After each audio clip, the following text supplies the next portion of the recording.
തിരുവനന്തപുരത്ത് തെരഞ്ഞെടുപ്പിൽ പ്രധാന ചർച്ചാ വിഷയമാണ് റോഡുകൾ. സ്മാർട്ട് സിറ്റി പദ്ധതിയുടെ ഭാഗമായുള്ള ഗതാഗത നവീകരണം തലസ്ഥാനത്ത് പുരോഗമിക്കുകയാണ്. നോർക്ക വിമൻസ് കോളേജ് റോഡിന്റെ ഉദ്ഘാടനം കഴിഞ്ഞെങ്കിലും ഇനിയും ഒട്ടേറെ പണികൾ പൂർത്തിയാക്കേണ്ടതുണ്ട്. പദ്ധതിയുടെ ഭാഗമായി പണി പൂർത്തീകരിക്കാനുള്ള മറ്റു റോഡുകൾ ഏതൊക്കെയാണ്? നമുക്ക് വഴിയിലേക്കൊന്നിറങ്ങാം. സ്മാർട്ട് സിറ്റി പദ്ധതി പ്രകാരം ഗതാഗത നവീകരണം പുരോഗമിച്ചുകൊണ്ടിരിക്കുകയാണ്. ഇത് വിമൻസ് കോളേജ് നോർക്ക റോഡ്. ഇതിൻ്റെ ഉദ്ഘാടനമായിരുന്നു ഇന്ന്. ഗതാഗത യോഗ്യമാക്കിയിട്ടുണ്ടെങ്കിലും പണികൾ ഏറെ പൂർത്തിയാക്കാനുണ്ട്.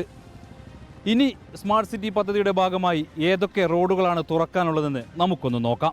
വെള്ളയമ്പലം ആൽത്തറ തൈക്കാട് റോഡിന്റെ 3ാം ഭാഗമാണ് woman college Norka road. Attakulangara Killipalam road 15-ാം തീയതിയോടുകൂടി തുറന്ന് ഗതാഗത യോഗ്യമാക്കുമെന്നാണ് അധികൃതർ അറിയിക്കുന്നത്. ഇഴഞ്ഞു നീങ്ങുന്ന പണികളെക്കുറിച്ച് ചോദിച്ചപ്പോൾ സൈറ്റ് ഇൻചാർജ് ഷമീറിന് പറയാനുള്ളത് ഇങ്ങനെ: പഴയ വർക്കുകളല്ലേ, അവർക്ക് തന്നെ അറിയാൻ പറ്റത്തില്ല എവിടെയാണെന്നുള്ളത് തന്നെ. പിന്നെ അവർ വന്നിട്ട് കുറേയൊക്കെ നോക്കി അവിടെ അത് പൊട്ടുമ്പോഴാണ് അവർ അറിയുന്നത് ഇന്ന സ്ഥലത്തുണ്ട് എന്നുള്ളത്. അത് വെച്ചൊക്കെയാണ് നോക്കി പറഞ്ഞു തന്നത്. പിന്നെ വാട്ടർ അതോറിറ്റിയുടെ അതും വിഷയമാണ്. പഴയ AC പൈപ്പാണ് കിടക്കുന്നത്, സിമൻറ്റ് പൈപ്പാണ്.